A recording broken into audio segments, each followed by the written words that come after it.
Hello and welcome to another episode of Field Notes with me, Gitanjali Diwakar. In today's episode, we are going to look deeper into an ingredient that had changed India's economy once and for all. This ingredient is also an essential element in different cuisines, apart from handling many other health issues.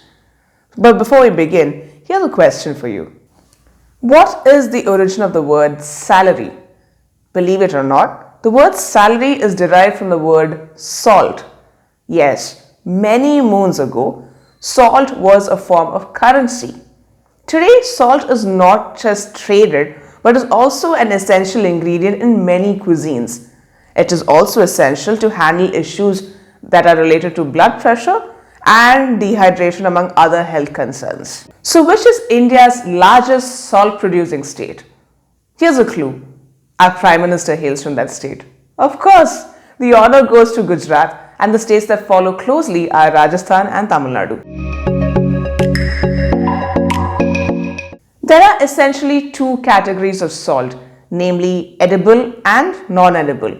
Common salt, for instance, is an edible salt and is used for consumption on a daily basis and to add a certain flavor to your cuisine.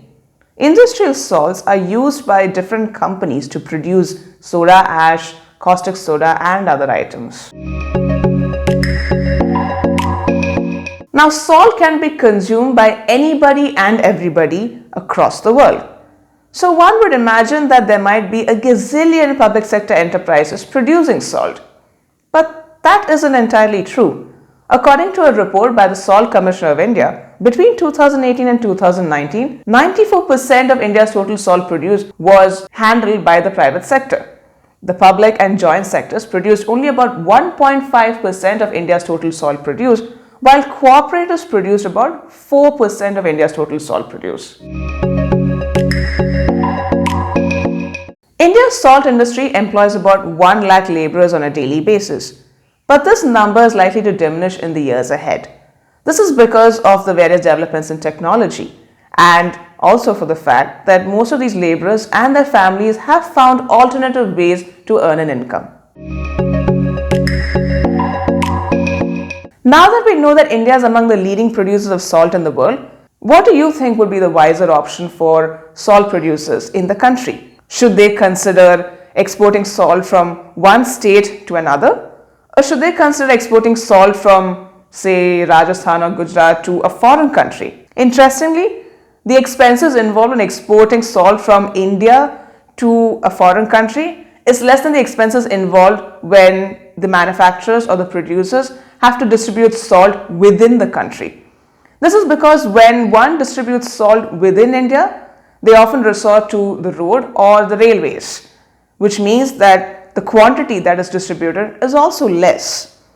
When one exports salt to a foreign country, they often resort to the sea or they use ships to do so. In doing this, they are able to export larger quantities of salt to a foreign country, thus balancing out the expenses. How did salt change India?